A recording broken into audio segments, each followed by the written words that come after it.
coffee kind of day. I got caramel macchiato, iced caramel macchiato, extra caramel, of course, extra caramel drizzle. So good. I'm not a big fan of Starbucks, but I do sometimes want it. Not all the time. I'm a big Dunkin' girl fan. But anywho,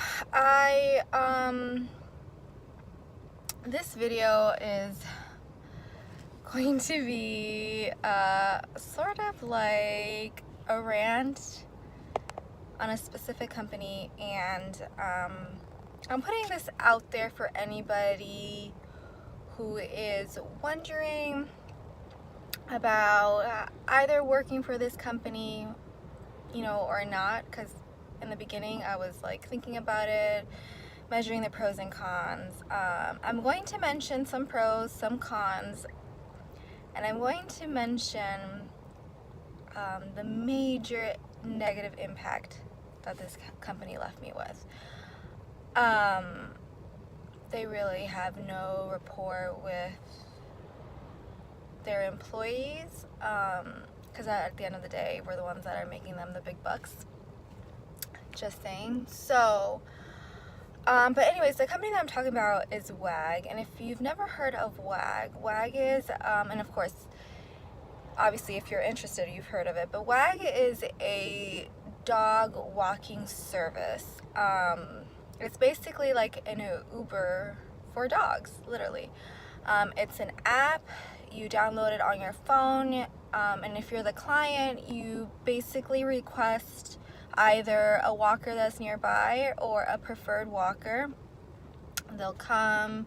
If you're not home, usually you have like a lockbox that people can access your residence to and walk your dog for like either 30 minutes or 60 minutes. So yeah, they do have like a pet sitting perk. They have like boarding. They offer boarding as well, depending, you know, on the employee, whether they can either stay with the dog at the owner's residence or have the dog stay with them. That's pet sitting versus boarding.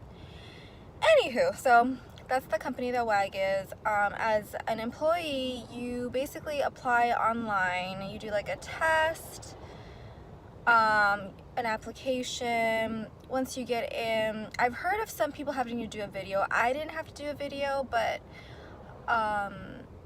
I have had previous experience in an animal hospital, so I don't know if that's why I didn't have to do it, but just putting it out there. So yeah, so that's basically the application process. Once you get in, you're able to download the app. You get you know, to see which dog in the area or which client in the area needs a walk. Usually I'd walk anybody that's around the 1 to 5 mile radius around me, and I'll go and, you know, walk their dog. I would never choose a 60-minute one because I don't agree with that. No dog needs to be walked for 60 minutes, one. Second of all, I live in Virginia, and it's either really hot or it's either really cold. So to me, the worst part of the year is the summer for dogs, for animals in general. But for walking a dog, you don't need to be walking a dog for 60 minutes in like 100-degree weather. They can suffer a heat stroke. They can get dehydrated. It's not a good thing. Even 30-minute walks. I've had situations where I'm like, oh my gosh. That's why I either would do my walks really early in the morning during the summer or really late during the year. But let me jump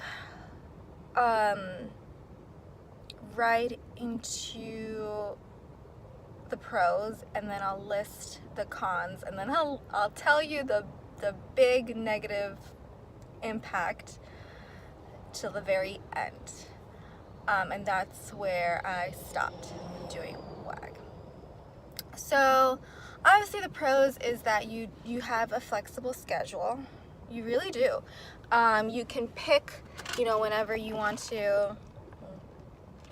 Coffee break. You can pick, whenever obviously you want to walk a dog. Like I said, I would always do it early morning or in the afternoon. During the winter, I generally always would want to do my walks earlier, just because it gets darker earlier. So that's really one of the only pros, to be honest. The other pro would be that, you get to see your furry friends.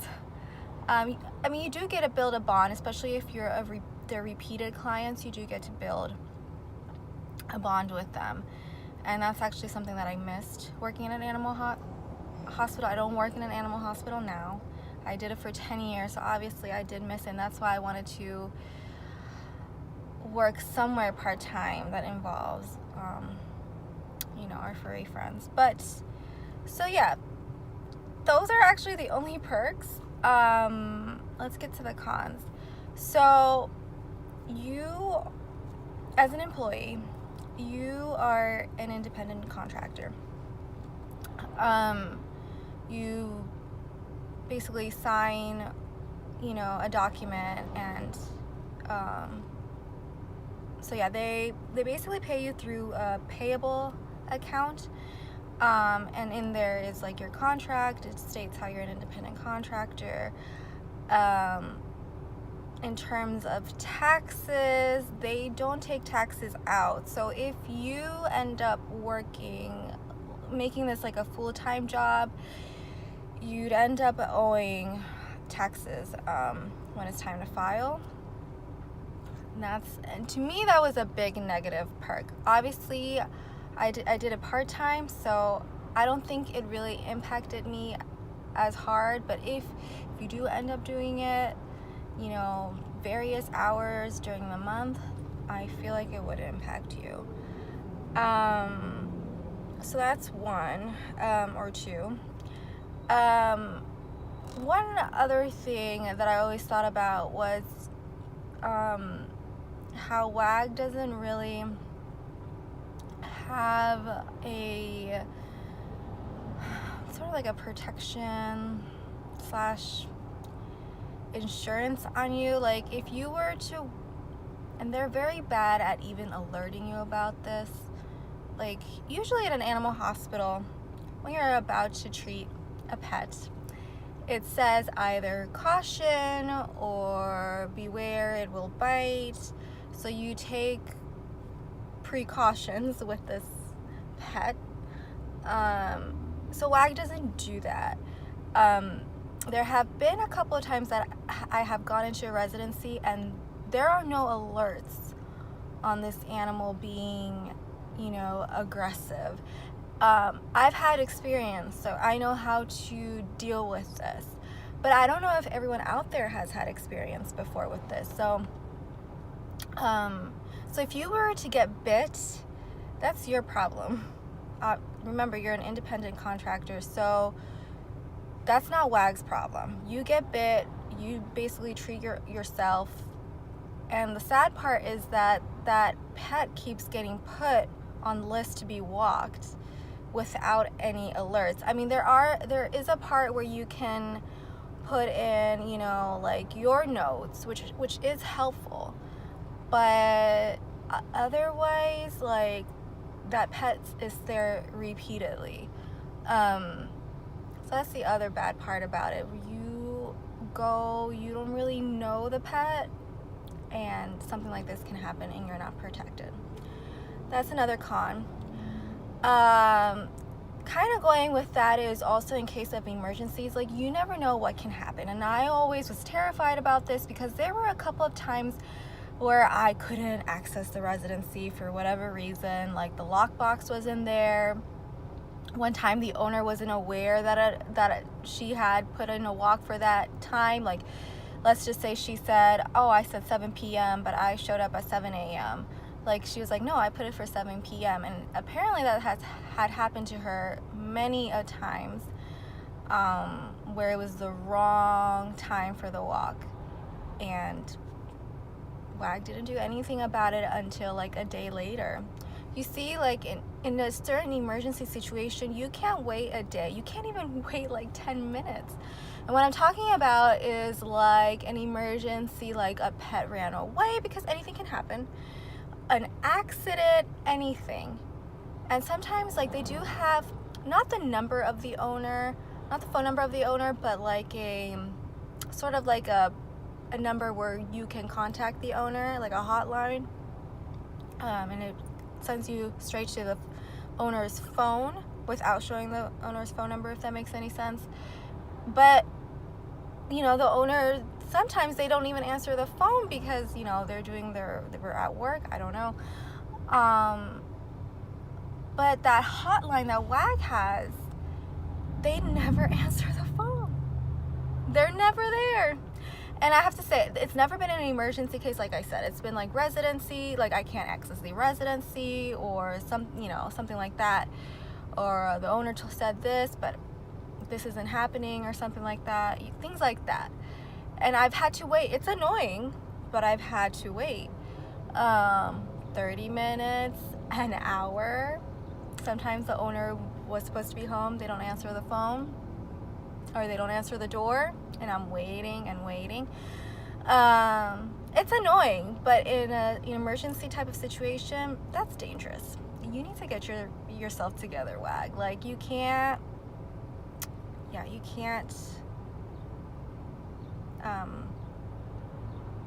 not answer the phone. So that's another deal breaker for me, at least. So what was I gonna say? So those are some of the cons. I'll list more cons in the bottom bar. I'll list all the cons in the bottom bar. But it's ridiculous. I'm just like, that always used to scare me. And then of course the other part is like, I think, and if I'm not doing my math right, I think for a 30-minute walk, depending if you're, you know, sometimes you walk not only one, but 2 or 3 pets, you end up walking for like $12, unless like the how do you say it, like, unless something is going on where like it's late in the evening, or maybe it's raining and, you know, they have to put the prices up. The price will go up to like 18, sometimes 25, the walk. But usually you're pretty much walking one dog for $12. Most of the time 2 or 3 dogs are anywhere between $15 to $18 for a 30-minute walk. Or you have to think about, you are spending money basically in gas, because you are obviously driving to, you know, wherever you need to go to the destination. And I feel like the owner pays like $20 to $30 a walk, and you're only getting that amount. I mean, and obviously if they pay more, WAG gets more. So that's another con. And I mean, there's just many of the cons with this company that I never used to really think about a deal breaker until now, and I'm about to get into that story. It may have to be a part 2 to this video. But also, when you do an application, and once you pass your application process, you do need to pay a $25 fee, which I feel like is ridiculous, because with the amount of money that this company is making through us, you know, it's ridiculous. Yeah, I'll never do that again. I don't recommend it either.